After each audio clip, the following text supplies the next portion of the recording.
So welcome everyone to class 38 of Biblical Foundation Genesis, the Book of Beginnings. So we're going to review a little bit from last class, the pre-flood preparations, including boarding the ark. So thank God that God provided an ark, and now the future of humanity and animals' life will be saved.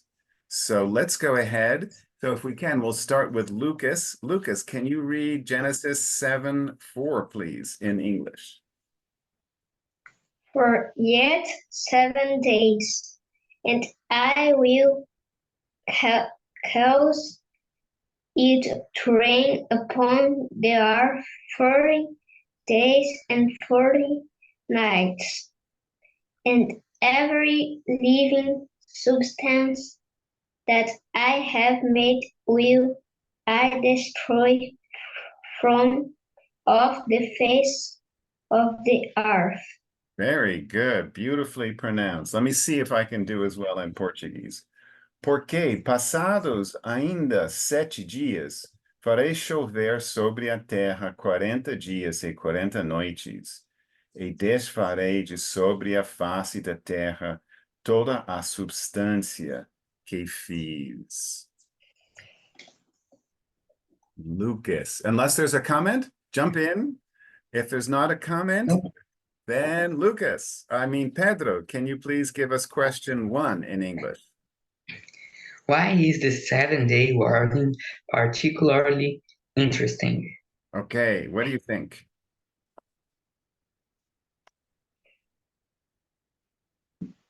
Because there was only 1 week to the start of the flood.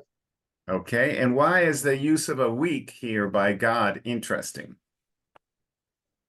Because the week is a signal for the creation. And then, like in the seventh day, it will start to rain. Exactly right. And what does 7 mean in the Bible, in Bible terms? What does it often mean, the number 7? Means the perfection, like this. Yes, completion. Absolutely right. So usually the completion, so it's the completion of the week, and here it's the completion of a 7-day warning. And here's the one, Emily, do you remember the other interesting part of this, why its use here by the Lord is of particular interest? I don't remember. I remember the part of completion. Yeah. Maybe I don't know. It's confirming the use of a week. Okay. Okay, because it's saying for 7 days, and so it's making an emphasis that so that humans were already using a week of 7 days, and it was therefore, so it's the first time in the Bible since the creation week that this idea of a 7-day period is confirmed. So praise the Lord. So Emily, can you please read question 2? Is a 40-day rain day and night possible under current circumstances? Yeah, No. No, you remember that well. So I'm not a meteorologist nor a geologist, but I learned that no, it's impossible anywhere on the earth today to rain 40 days and 40 nights. Okay, just because what's it called? The hydraulical system. It's just there's no way that enough moisture can get up into the first heaven and form and become weighty and fall 40 days and 40 nights in a row. So this was absolutely something supernatural. So Lucas, can you read question 3, please, in English? What then can explain it? Excellent. Very nice pronunciation. So what do you think? Okay, so it can't happen today. So how did it happen back then?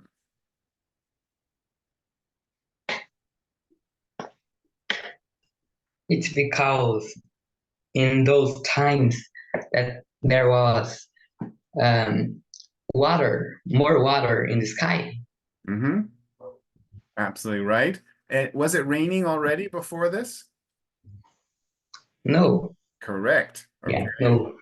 So this is the first rain, and boy, it was a big rain. And so, and do you remember what that's called, that water in the first heaven? It's back in Genesis chapter 1, 6 to 8, when God created it. And it's called waters above the firmament. Okay. And that's just one part of it. Is there another part to the heavy rains or to the accumulating water?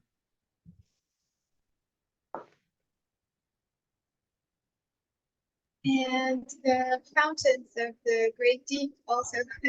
Absolutely right. Okay, so we believe that there was volcanoes is how it would happen today. So and we know now, and this we only learned recently in the last 100 years, that there are volcanoes in the sea. There's mountains in the sea, and that these started to explode. And they probably exploded on land also, but they all were letting out a great amount of water that was trapped below for this purpose. Okay, so Pedro, can you please read question 4? What is a possible reason why God decided to destroy all from off the face of the earth? Okay, and remember Earth. Earth. Okay, Okay. very good. So don't pronounce the A at all. So just Earth. Okay, so do you remember? I think Johan answered this question last time, if I remember correctly. And this is a Ben theory. There's not many who necessarily, well, I haven't seen many who subscribe to this theory.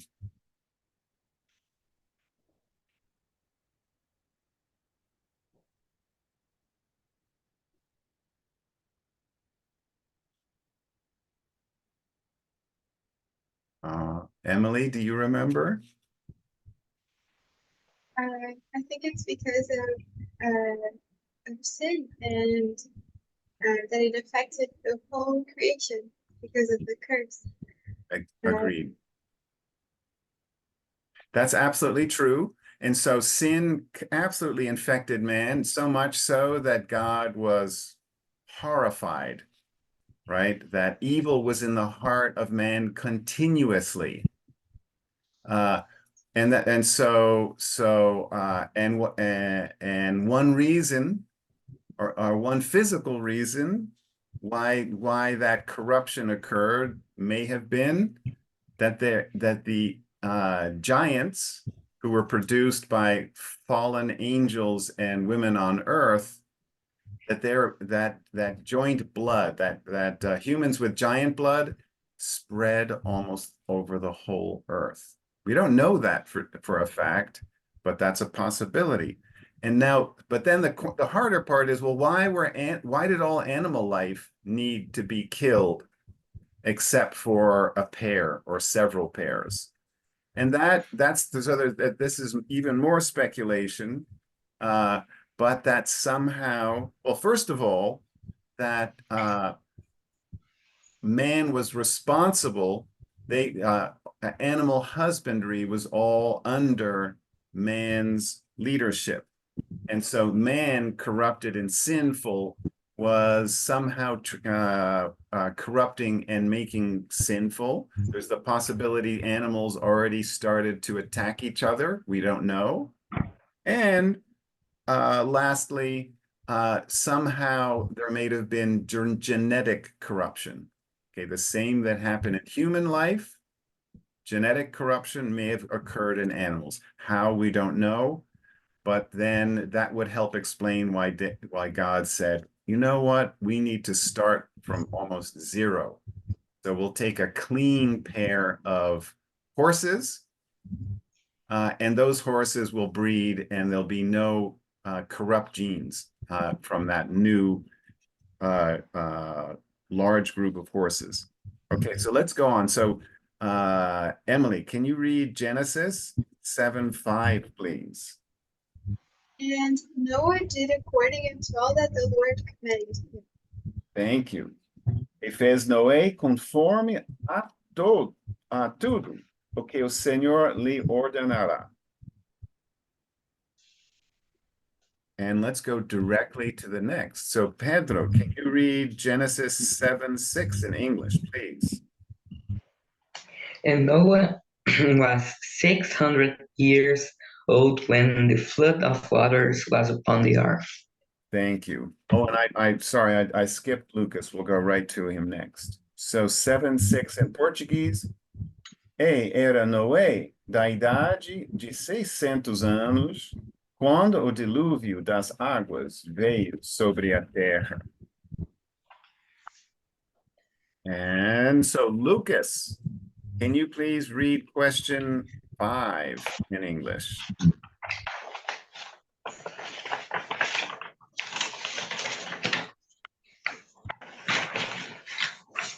Why might Noah's age of 600 years be of interest? Very nice pronounced. Thank you. Okay, so what do you think? 600 years. You know, numbers are interesting in the Bible. And they don't all have hidden meanings, but a lot of them have potential meaning. So why does the 6 of 600 sound interesting to us?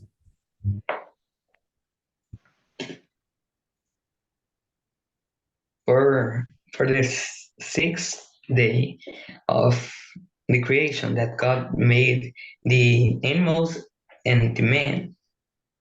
Exactly. And now it is using to this destruction of the earth and of all the flesh that were upon the earth. You're right. You're right. And so after the 6th day, what happened during the creation week? The day of the rest. Exactly right.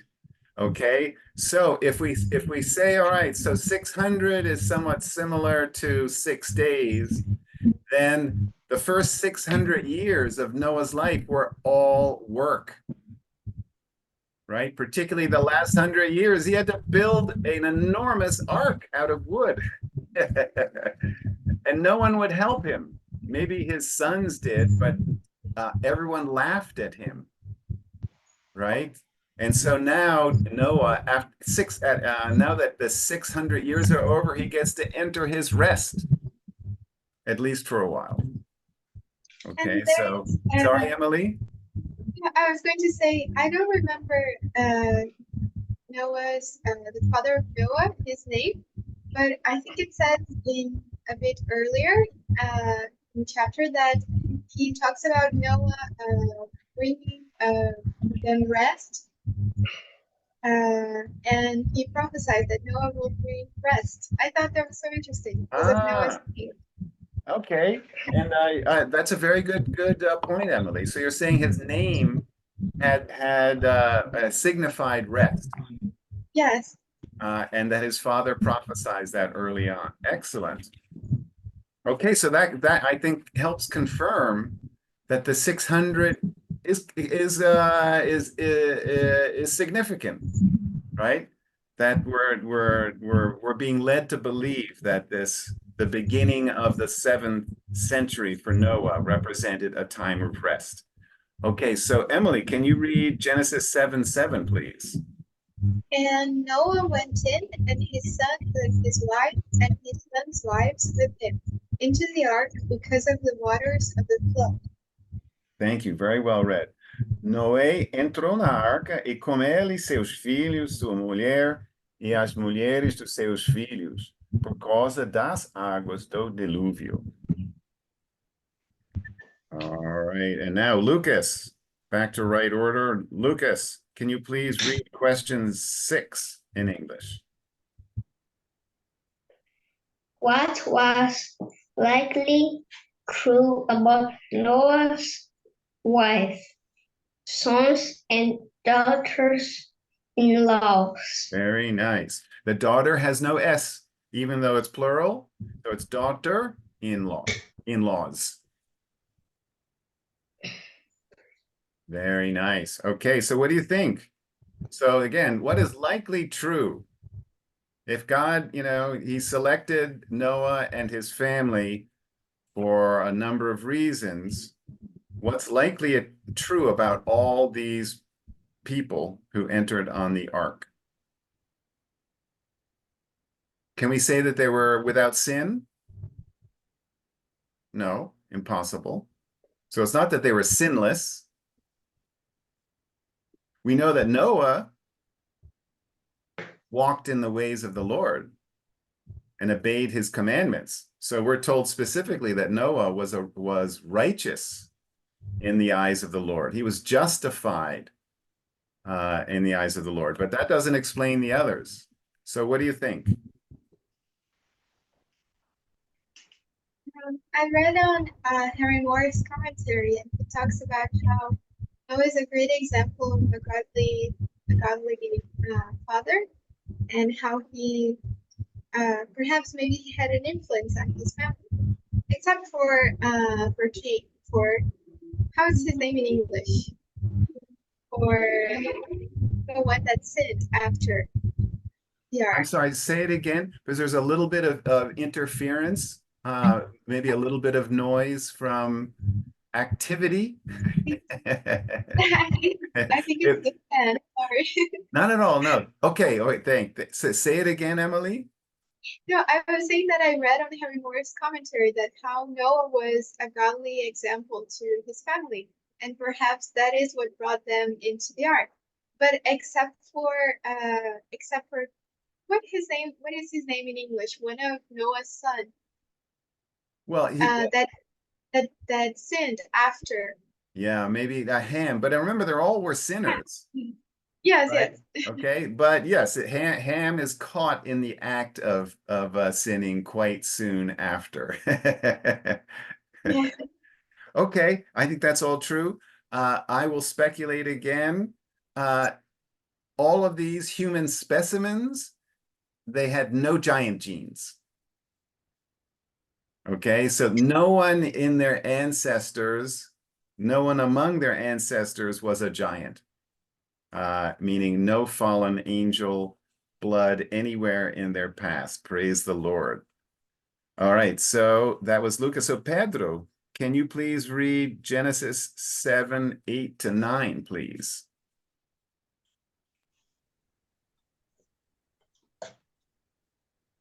Okay, of clean beasts, and of beasts that are not clean, and of fowls, and of everything that creepeth upon the earth, there went in two and two unto Noah into the ark, the male and the female, as God had commanded Noah. Very nice. Now I'm giving you some subtle pronunciation improvements because your English is so good. When you said thing, you said a little bit like more like a T, like thing. And then you correctly said there. So remember, TH is difficult for Portuguese speakers because that sound doesn't exist in Portuguese. So you want to make sure when you see TH in English to give it that full that instead of a T sound, you want the thing there. And you said that for there, but thing was missing a little bit of that the. Very good. Let me try this in Portuguese. 8 and 9. Dos animais limpos e dos animais que não são limpos, as das aves e de todo o réptil sobre a terra, entraram de dois em dois para junto de Noé da arca, macho e fêmea, como Deus ordenara a Noé. Ordenada. Ordenada on Noé. Any suggestions? No, it was great. Ordenada. Oh, thank you all. Okay, the Lord provides. Okay, so that was Pedro. So Emily, can you please read question 7? Why is calling the boat an ark important? Okay, what do you think?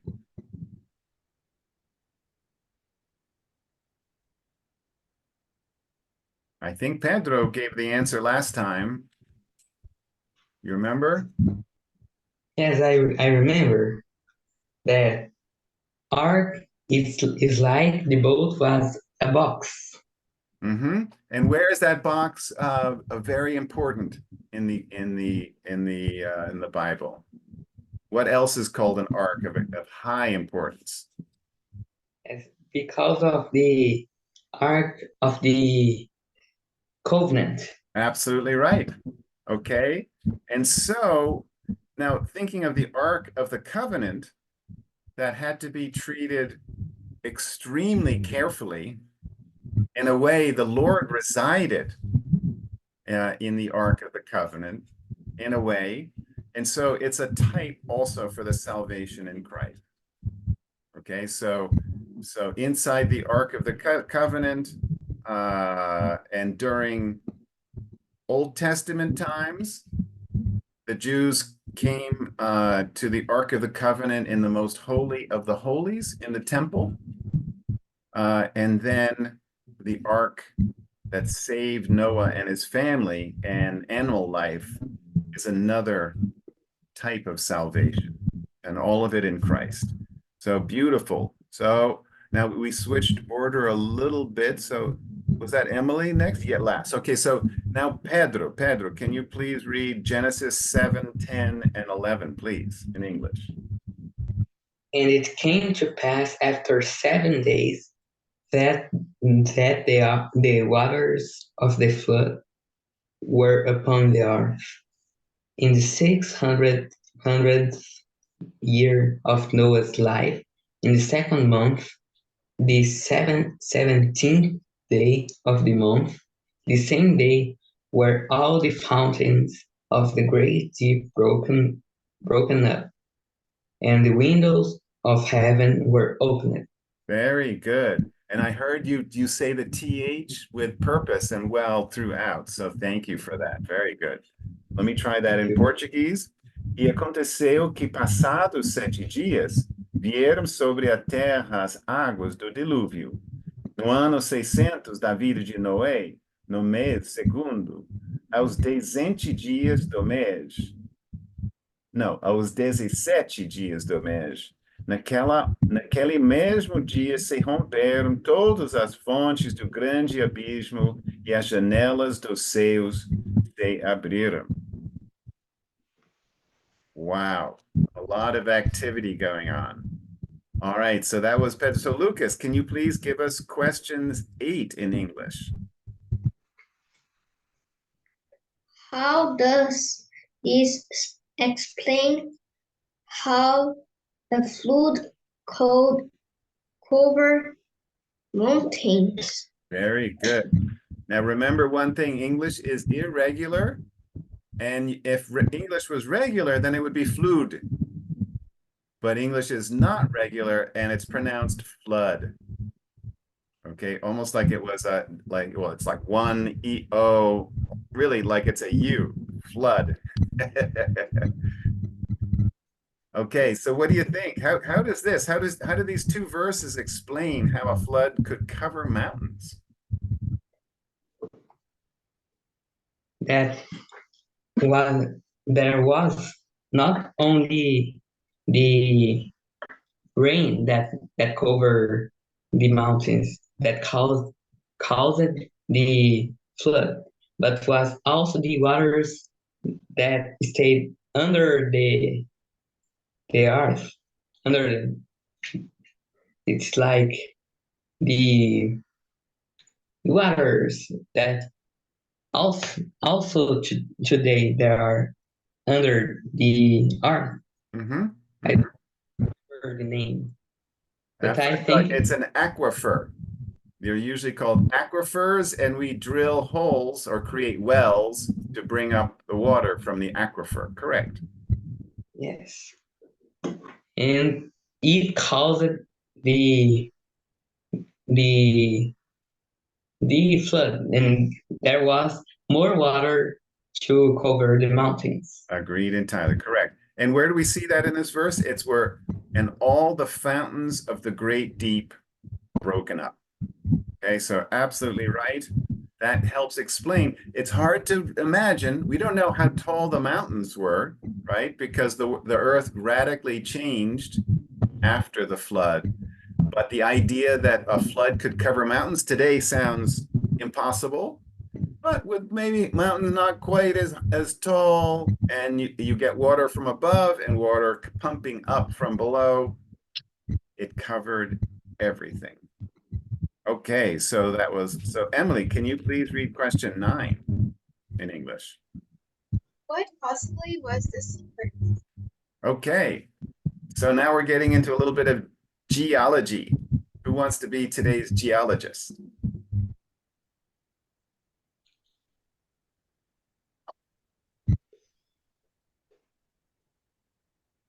I didn't understand the question now. Okay, so what possibly was the sequence? So what we're saying is that we just gave 2 reasons why there could be enough water to cover the mountains. What was the sequence of that?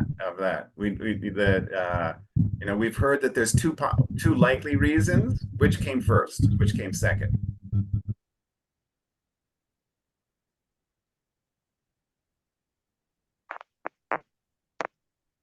I think verse 10 and 11. I don't know if the order is necessarily in sequence, but it says first the fountains of the great deep were broken up, and then it talks about the windows of the heaven. Absolutely right. And so using modern terms, it's likely that there were volcanic eruptions first. We don't know, but volcanic eruptions.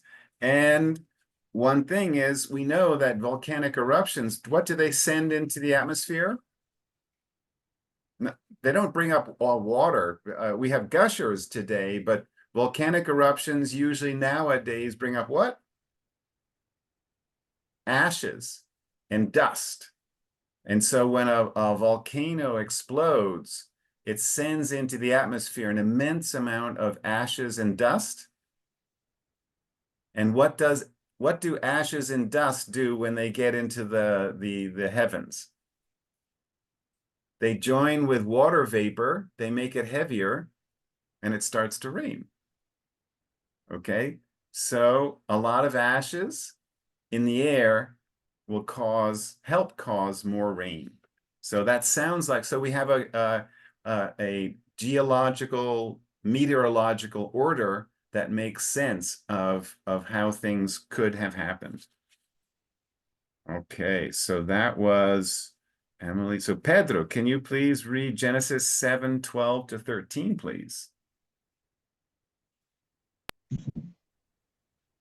And the rain was upon the earth 40 days and 40 nights. In the selfsame day entered Noah and Shem and Ham and Japheth, the sons of Noah, and Noah's wife, and the 3 wives of his sons with them, into the ark. Very nice. Let me try that in Portuguese. E houve chuva sobre a terra 40 dias e 40 noites. E no mesmo dia entraram na arca Noé, seus filhos Sem, Cão e Jafé, sua mulher e as 3 mulheres de seus filhos. Thank God. And here's something to remember. Who or what descended from these 3 sons and their wives? We'll be getting there later in the chapter of Genesis, but can you think of some sort of famous group collectively that descended from these 3 sons and their wives? The Semites for Shem and the Canaanites for Ham, and for Japheth was the Japhethite. So, or like this. And you're right. So the names of specific groups descended from them, adopted their names, and I don't remember the English for the sons of Japheth. I think it's a slightly different name when you speak of the group descended. But what's coming up in 3 chapters? In Genesis 10, there's a listing of 70 nations. Okay, so the 70 nations, again, an interesting number, right? So 7 times 10, and those are all the nations of all humankind from whom all of us are descended. So yes, you gave us the names of specific groups, actually 3 of the nations maybe that descended from Noah, Shem, and Ham. But in total, there were 70. And we'll see that in Genesis 10. So it's interesting. A lot of diversity. So let's continue on. Now we're going to go to some new material, and we continue with pre-flood preparations, including boarding of the ark. And so now we have our Bible verse reader extraordinaire, Lucas. Can you please read Genesis 7:14 to 15, please? They and every beast after his kind, and all the cattle after their kind, and every creeping thing that creepeth upon the earth after his kind, and every fowl after his kind, every bird and every sort. And they went unto Noah into the ark, 2 and 2 of all flesh, wherein is the breath of life. Nice, very well pronounced, Lucas. Thank you. Let me try that in Portuguese. Eles, e todo o animal conforme a sua espécie, e todo o gado conforme a sua espécie, e todo o réptil que se arrasta sobre a terra conforme a sua espécie, e toda a ave conforme a sua espécie, pássaros de toda qualidade, e de toda a carne em que havia espírito de vida, entraram em dois para junto de Noé na arca. All right, so we have a lot happening. So that was Lucas. So Emily, can you please read question A in English? What is the main criteria for being selected to enter the ark? Okay, from these verses. So looking at those 2 verses, what seems to be the main criteria of selection?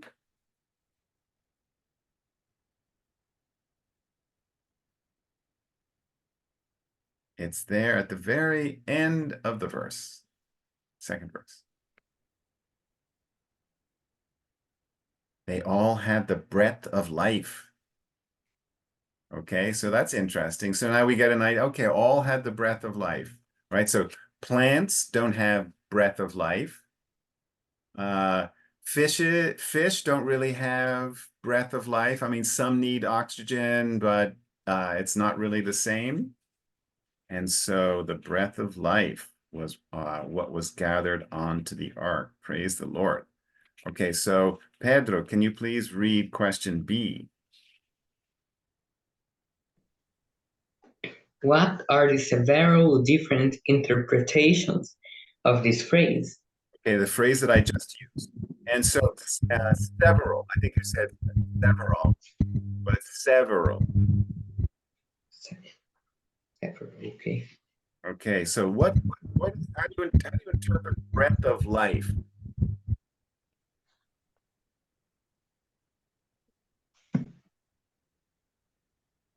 What does it mean? Something has breath of life, what happens? What does it have?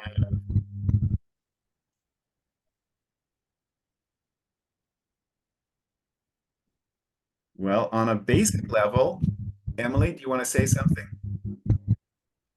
Okay. On a basic level, it's oxygen breathing, right? So breath of life. So breathing oxygen. Again, there's some fish that do that, or so that isn't only, but in general, then breath of life that had the breath of life, they breathe. They breathe air. But what does God's breath of life mean? Who was the first to receive the breath of life?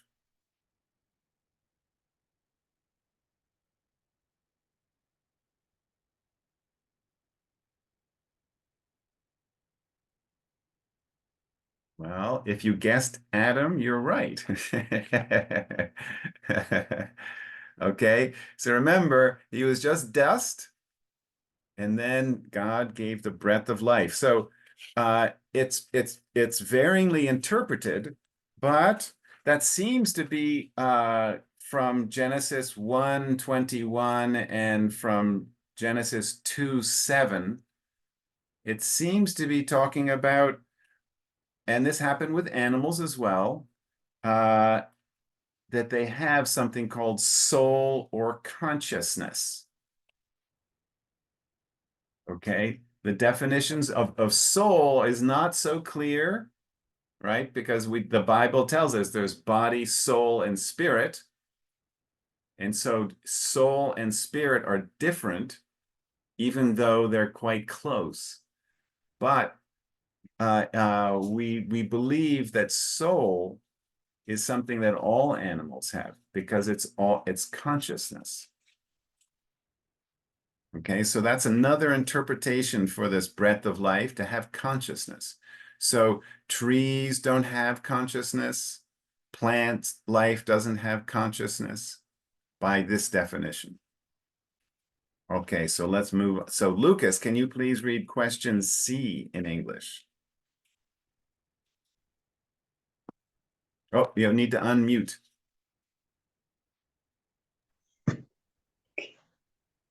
How could dinosaurs fit in the ark?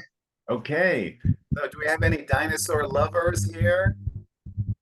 All right, often young people are big fans of dinosaurs. So what do you think? How can gigantic dinosaurs fit in an ark? Any ideas, Lucas? I think no. Okay, that's an honest answer. How about you, Pat? What do you think?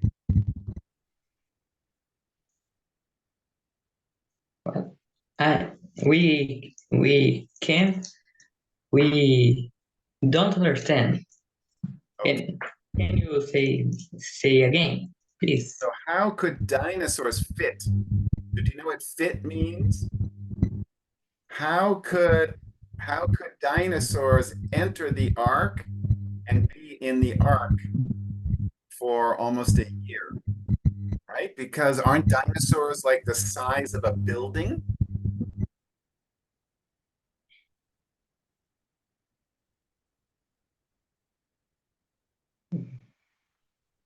Okay, I'll give go ahead. I think they didn't understand yet the question, right? Okay, do you understand now?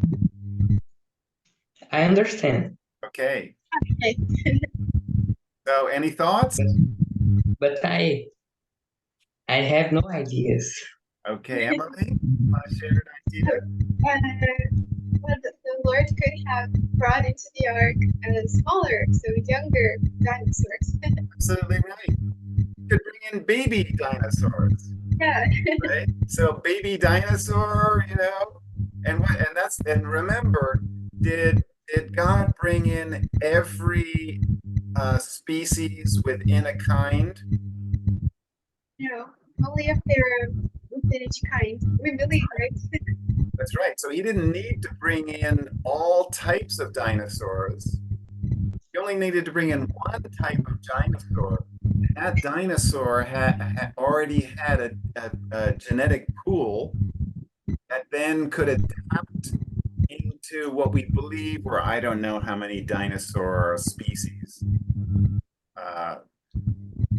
20 into 20. And some of those dinosaur species are very large and some are smaller. We didn't need to bring in a large one. We could bring in a small type and the baby of a smaller type. So there we are. Okay, because only one type of dinosaur was needed, obviously male and female, and through adaptation, they all split up and they became all the different dinosaur species.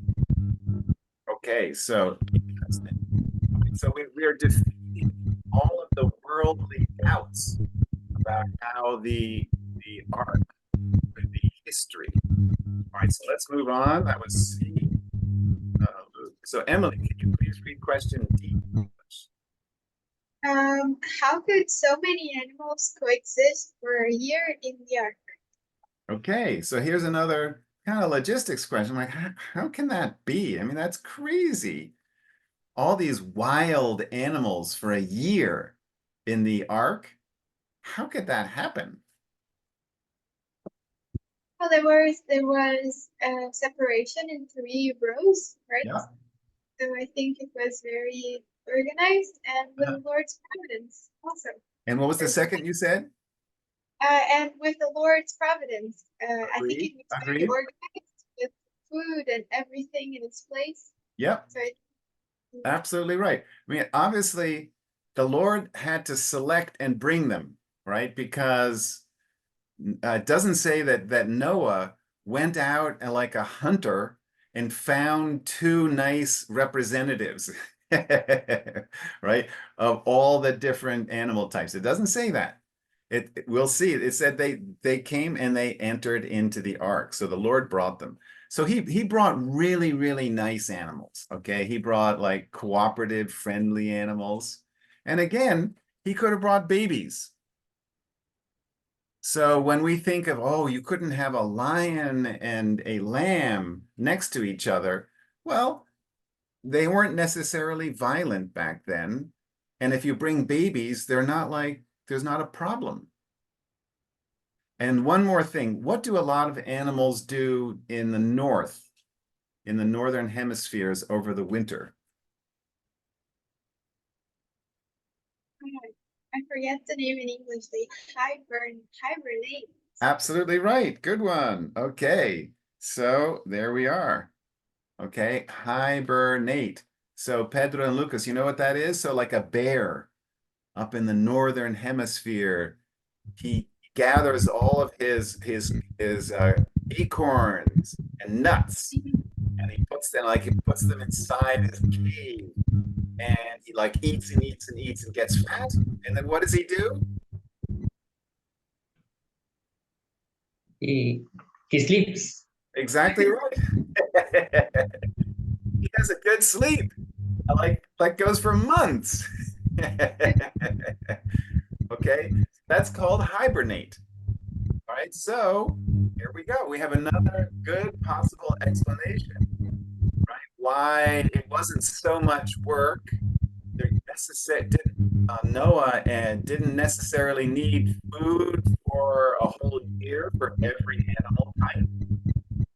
Because if they hibernated, then maybe they had a good meal before they came to the ark. You know, there was like a good restaurant outside, and they ate a lot of food, and then they got on the ark, and then they went. Okay, so anyway, all of this makes it very possible. It explains how the ark was. Okay, so that was Lucas. So Emily, can you please read question E? how could a pair of every animal type be gathered into the ark? We kind of answered that question.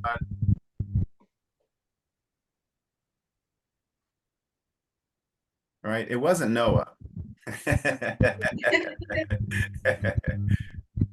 was the Lord. Yeah, it sounds like it was the Lord who did that. And then you see, it's like, how can this happen? Let's read the next verse. So, Pedro, can you please read Genesis 7:16? And they that went in male and female of all flesh, as God had commanded him. And the Lord shut him in. Okay, very well pronounced. Let me try that in Portuguese. E os que entraram eram macho e fêmea de toda a carne, como Deus lhe tinha ordenado, e o Senhor o fechou dentro. So the last question of the evening. Lucas, can you please read question F? Well, before we get, so it's just, and here, the God says plainly, and they went in male and female of all flesh. It doesn't say how they went in, you know, they just like went in, almost of their own volition, right? They just went, okay, time to get in, blah, blah, blah. Up they went. All right, so Lucas, please read question F. How did the door of the ark shut? Okay, the door to the ark shut. What did the verse just tell us?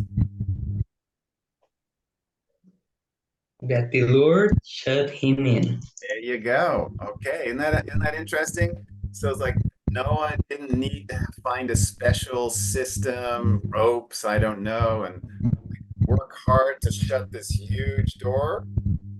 Everyone went in, had to go in, and then the door went doop. Okay, so that's it for today's class. So any questions in English or Portuguese? English first. English comments or questions in English?